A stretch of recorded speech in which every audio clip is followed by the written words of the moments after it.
Mike and Jen taking over the 920 segment. For some ladies, no amount of diet and exercise can melt away the cellulite. Hey, look who's here. It's Kate Brown. Hello. And her friend Judy, who's been willing to come in here and be our well, I almost said dummy. Certainly not. No. Our model. Our demo, our model for this segment. So we're trying to get rid of cellulite. What is this procedure called? This is Cellupulse.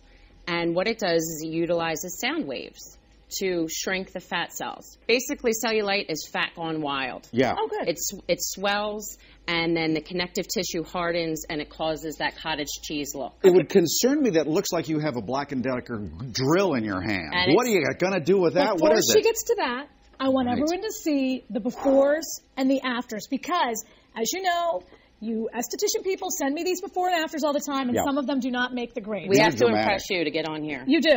Look at these before and afters. Okay.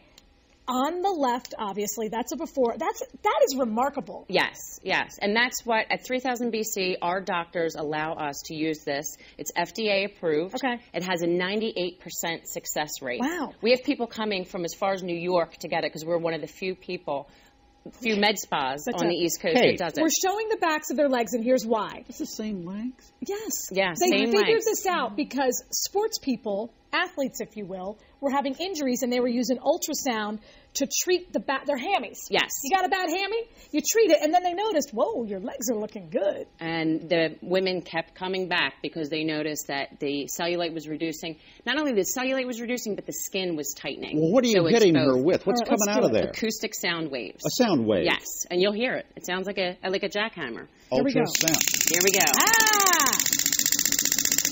And you'll start to see that we get an erythema or a redness. And we can tell that it's actually working. All right. Now, how many... Does it hurt? Mike, do it. Here, do it on my hand. to See what Mike. this is like. No! No, does it hurt?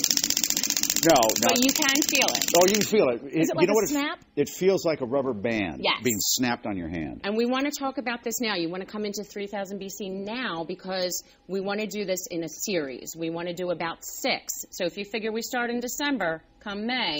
6 over how many weeks? We want to do this 2 times a week for the first 3 weeks. We really want to shock the system, allow it to heal. Shock the system, allow it to heal. How much? 1,800? About 1,800, which is, almost half the cost of liposuction. Is that how you would typically treat cellulite, as liposuction? Well, I mean, that's other than the type of like a roller massage or lymphatic drainage. This is really your best option and your best. The roller thing, does that work? Well, some people have noticed that they have an improvement, but if you want drastic improvement, you find you're dieting, you're exercising, you're just not getting the results that you want. Even thin people, everyone has cellulite. Yeah. This is the best treatment option for you. Does the roller thing work? Well, some people have had results with it, but some people haven't. I know you don't have a microphone on. Did it hurt? No, not at all. Not at all. Mm-mm. And I wouldn't let her do it on her until she did it on TV, right? She hadn't, that was the first time? That was the first time. I was hoping she'd freak out a little more. But I'll tell you this, everybody at home is going to be screaming at their televisions. Well, she doesn't even have cellulite. Yeah. It's because you couldn't find someone who had a lot of issues to come. That's true. That's true. But it does work. That's true. You promise. 98% success rate. Okay. All right. Shoppers. Tomorrow we're doing some good stuff. Oh, yeah, we're going to do some more.